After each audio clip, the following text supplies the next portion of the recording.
Governor గారి ప్రసంగంలో YCP అగ్రనాయకత్వం కానీ సీనియర్ నాయకులు కానీ వారి ఎమ్మెల్సీ సభ్యులు కానీ గవర్నర్ గారి ప్రసంగం పత్రులు చించేయడం కానీ లేదంటే వారు ప్రత్యేకించి డిమాండ్ మాకు ప్రతిపక్ష హోదా ఇవ్వాలి అనేది చాలా బలంగా మాట్లాడుతూ వచ్చారు.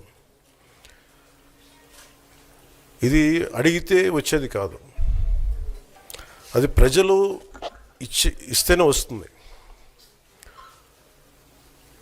బేసిక్గా ఒకటి హయ్యెస్ట్ మెజారిటీ ఎవరికి ఉంది వాళ్ళు ప్రభుత్వం ఫామ్ చేస్తారు, వాళ్ళకంటే నెక్స్ట్ స్టేజ్ ఎవరికి ఉంటే వాళ్ళకి ప్రతిపక్ష హోదా ఇస్తారు.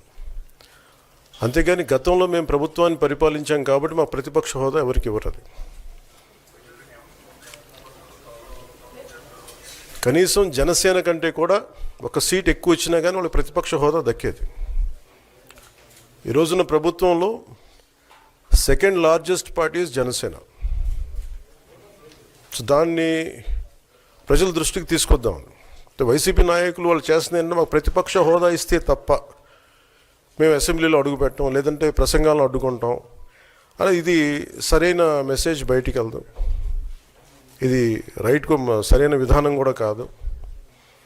ఇది ప్రజలందరికీ తెలియజేయాలనుకున్నాం. ఇది ప్రతిపక్ష హోదా ఏ పరిస్థితిలో వస్తుందంటే మీకు రూలింగ్ పార్టీ కంటే కూడా అత్యధికంగా ఇంకొక సీట్లు వాళ్ళకంటే మీరు వస్తే దాని తర్వాత స్థానం మీకు వస్తే ఖచ్చితంగా ప్రతిపక్ష హోదా వాళ్ళకే ఉంటుంది.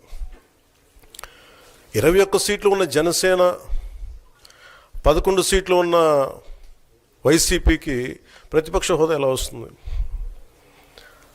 మేము వస్తే తప్ప మేము అసెంబ్లీకి రాము, ఇలా గవర్నర్ ప్రసంగాలను అడ్డుకుంటాం అనేది ఇది సరైనది కాదు. ఇది ప్రజలందరికీ కూడా తెలియచేస్తున్నాం ఈ సందర్భంలో.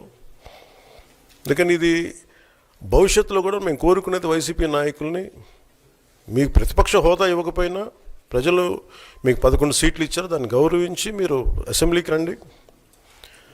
మీ స్థాయికి తగ్గట్టుగా మీకు ఎన్ని ప్రశ్నలు అడగాలో దాని తగ్గట్టుగా ఇస్తారు మీకు.